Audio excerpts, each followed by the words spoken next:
If we as people can relearn 2 words, we can find our way back to humanity. Fair enough. Sounds fair enough, so hear me out.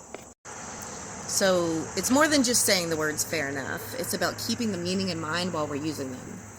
Fair enough means we see similar problems, but we're coming to different solutions. Fair enough can mean I see where you're coming from, I just don't happen to agree.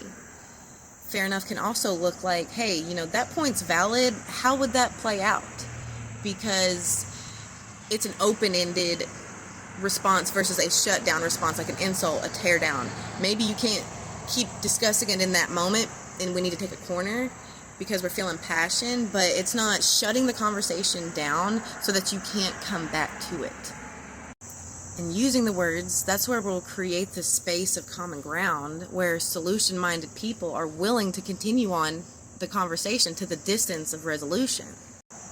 I'm hopeful that we'll get to that point in my lifetime, but let's even take it a step further.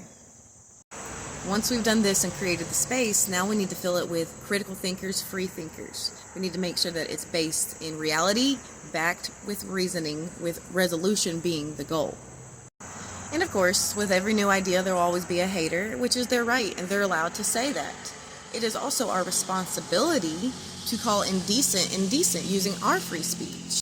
Indecency isn't somebody with an imposing view.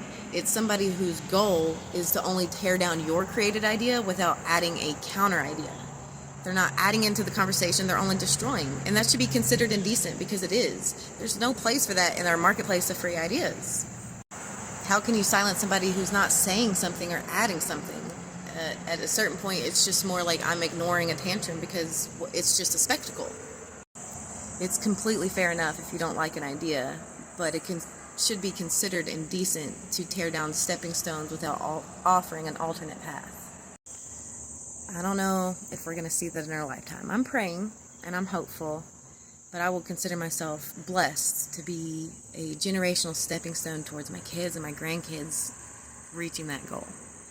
We need to teach them how we got here, teach them why we're doing this, show them how through kindness, integrity, fair enough, so that way they don't repeat history and that they maintain it for their futures as well.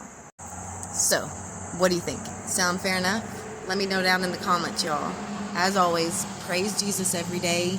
Be bold, be brave, and remember Charlie. Bye, y'all.